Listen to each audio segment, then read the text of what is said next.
Good evening. This is Jeff J. Brown, China Horizon Radio, Sinoland in Normandy, France, on the D-Day beaches.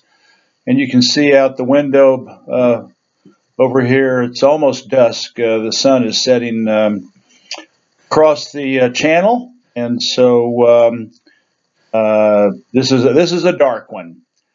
Tonight's podcast article is Why Are Western Leaders God-Awful Bad and China's So Darn Competent?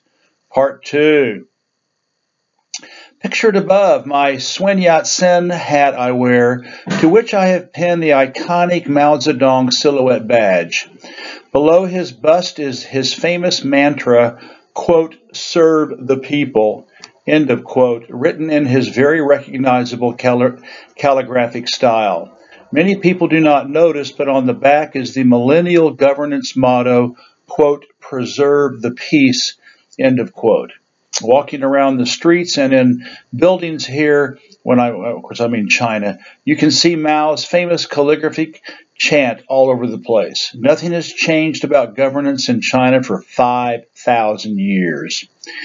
Here we go. In the first part of this essay, I showed why Western leaders are generally so bad. The one-sentence answer is that they are almost always suborned to serve the interests of the 1% at the expense of the 99%. There is a corollary explanation for this. European cultures and their spin-offs in the rest of Uranglo land, including Israel, are founded on violence and theft. If you don't believe this, go back to the Jewish Torah/Christian Old Testament. Here is a quick review of Westerners' predilection for killing, destroying, plundering first, and asking questions later. I created a comparative Excel table using Wikipedia's pages on conflicts in Europe, the United States, and China. Europe's list has 760 entries, the United States' 250, and China's 315. Europe's long list really started in 1100 BC and does not include all the genocidal horrors in the Torah/Old Testament before that. The U.S.'s only starts in 1775, which is wishful propaganda. As Roxanne Dunbar Ortiz clearly proves in her book called A Natives People History of the United States, genocidal wars to exterminate the many millions of First Nations people started day one with the colonial landing at Jamestown in 1607, and the killing has never stopped. China's goes back to 2500 BC, so it is over twice as long as Europe's, and compared to the U.S., almost 10 times longer. To sum up, Europe's list of conflicts dates back 3,100 years and lists 760 conflicts. The U.S. starts 230 years ago with 250 conflicts, and China starts over 4,500 years ago and has 315. Interestingly, 1/3 of all China's conflicts happened during its century of humiliation, 1839 to 1949, when the West terrorized and plundered the country while addicting 1/4 of the people to opium, morphine, and heroin. This, while the West's numbers are probably grossly understated over the centuries, it has committed thousands of government overthrows, invasions, occupations to protect colonial businesses around the world. The above statistics speak for themselves. Uranglo land, including Israel, conducts its business and trade using violence and expropriation. China, no. This contrast is even more remarkable looking at land mass and populations. When the Roman Empire was at its greatest expansion, 200 AD, China had 6 times as much land, 9 times as many people. Clearly was experiencing much less conflict, 9 times as much. As the above chart shows, China has always had more people than Europe. It has lived much less violence and plunder. This is because European cultures are founded on genocide, slavery, and the violent plunder of other people's natural resources. 5,000 years, Chinese civilization has been based on agriculture, animal husbandry, mutually profitable cross-border trade. Proof of this is ample. Chinese Asian land and African maritime Silk Roads predate Jesus Christ. They did not send out armies to rape and plunder their neighbors. Alexander the Great, the Christian Crusades, and on to modern colonialism, robber baron capitalism. The Chinese conducted state diplomacy, traded goods and technology. If the Chinese had the same DNA for violence and theft that Westerners do, we'd all be speaking Mandarin today. The Chinese were sailing the high seas many centuries before the rest of the world and had Star Wars weapons compared to Europe and elsewhere, with advanced guns, powerful cannons, rocket-propelled grenades, flamethrowers, sea and land mines, not to mention chemical and biological bombs. They were so far ahead of the rest of the world in military and other technologies, they could have easily crushed every city and people they came into contact with like defenseless bugs. They fanned out across the planet and no one was ever attacked unless the Chinese visitors were attacked first. It happened very rarely given what they arrived with. They just wanted to do win-win business and exchange technology. Westerners and Israelis can only think about other people's in terms of war and exploitation. Since that is their world vision, they cannot assimilate the Chinese's millennia of external nonviolence and, quote, let's do some business, end of quote, ethos. Cognitive dissonance overwhelms Uranglanders. This has shown them, and they sink into denial and self-serving mythology. Fall back on moral equivalence. Well, everybody else does it too. Not true. American natives, Africans, and Asians, except the Christianized Genghis Khan family, Japan adopting the Western imperial playbook during the Meiji Restoration, have not blanketed the planet like killer locusts, devouring everything within their reach. Only Uranglanders have done this and continue to do so.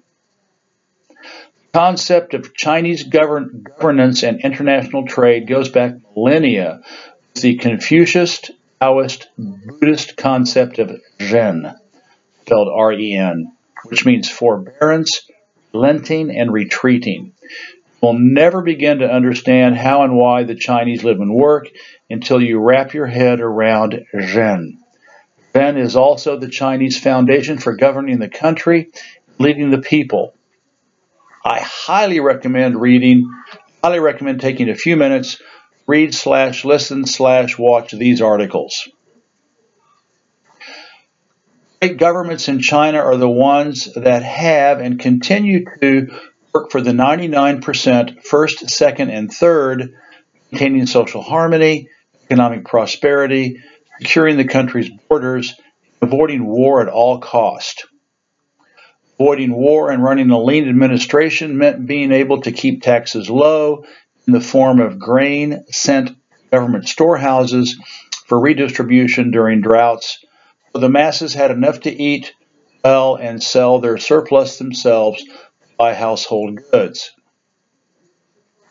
In China's pre-liberation era, the system was feudal, and wealthy landowners and bourgeois gentry had to be reined in to not demand too much grain for land use.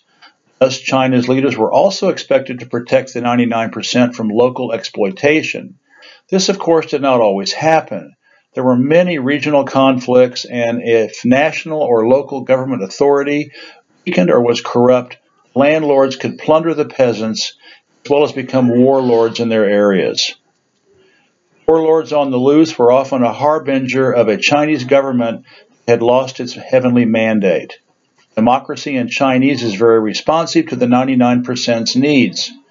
If the leaders can't keep the peace, harmony, maintain the territorial integrity of the nation, and the masses have the right to, quote, grab bamboo spears, end of quote, attack government centers and demand a new administration. This has happened countless times over thousands of years at the local, provincial, regional, and national level.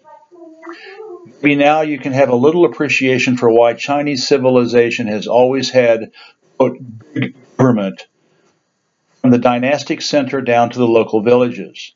No leaders can hope to govern effectively for the benefit of the 99% otherwise. This is why Western elites love, quote, small government, end of quote, neoliberalism, since it gives them the license to kill and plunder at will. It's important to understand when comparing Chinese governance to your Anglo-lands is that the expectations were what the expectations were and are to this day. In China, it's taking care of the little guy. In the West, it's serving the wealthy elites, for them to accumulate more and more money, property, possessions, and power. When Admiral Zheng He sailed around the world generations before Columbus and the Europeans, his massive flotilla reportedly had an anthology of China's great books, totaling 200,000 pages, including The Art of Good Governance. This was to show and tell with all the different governments and peoples they met, going from port to port. China's magnum opus for governance comes from the 6th century A.D. in the Tang Dynasty. The young emperor at the time was Taizong, Taizong. Having gained the throne after his father, having already learned to be a successful general, he realized that running a country, keeping the 99% safe and prosperous, was a huge undertaking. So he decided to collect all the ancient books on good governance, peacekeeping, going back to the beginnings of Chinese literature in 2600 BC, and from them generate an anthology of the best passages. Sources include 14,000 books and 89,000 written scrolls. The result was the Chunshu Jiao, can be translated as compilation of books and writings on important governing principles. It totals 500,000 words and covers 65 categories of governance and peacekeeping. In the preface of this 1,400-year-old collection, one of Emperor Taizong's compiling advisors wrote, I quote, "Used in the present, it allows us to examine and learn from our ancient history. Passed down to our descendants, it will help them learn valuable lessons in life." Taizong himself was ecstatic about the work, saying, "The collection has helped me learn from the ancients. Confronted with issues, I am very certain of knowing what to do. This is all due to your efforts, my advisors." Of course, over 5,000 millennia of civilizational history, China has had its fair share of megalomaniacs, psychopaths, corrupted, and incompetents in positions of power, both government and military. As the Chunshu Jiao instructs, the ideals of good governance and peacekeeping are all about social harmony, economic prosperity, and avoiding war at all cost. So politicians and leaders of this stripe are the outliers, not the mainstream, as in the case in your Anglo-land. Western elites work hard to put megalomaniacs, psychopaths, corrupt and incompetent people in positions of power, since these latter can be manipulated to serve the previous's interests. Politicians who practice Zhen and strive for social harmony, economic prosperity, and peacekeeping are your Anglo-land's worst enemies. Wit, China's Xi Jinping, Russia's Vladimir Putin, Venezuela's Nicolas Maduro, Iran's Hassan Rouhani, DPRK's Kim Jong-un, and every other socialist/anti-imperialist leader across the globe. To learn more about why Chinese leaders are often so competent, yesterday, today, and tomorrow, you can download below and read a book of excerpts from the Chunshu Jiao, put out for free by the Malaysian publishing house Changhua Cultural Education Center. Just glancing over a few of its 1,400-year-old section titles tells you that the people's expectations of a Chinese leader are not what the 99% usually gets in the West. Here's the alphabetical list.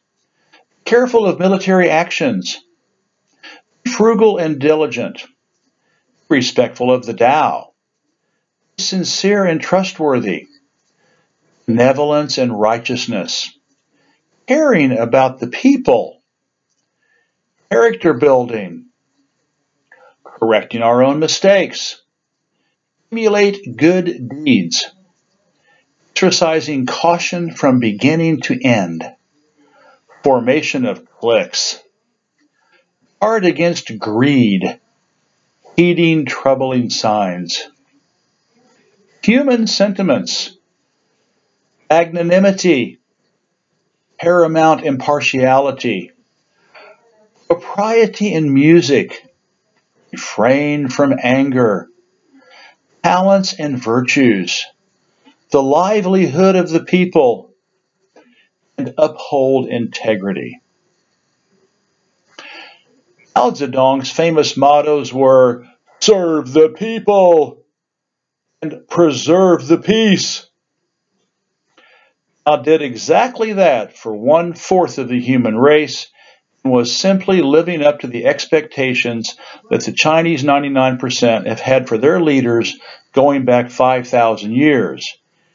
It still is ongoing with Xi Jinping and every leader in between.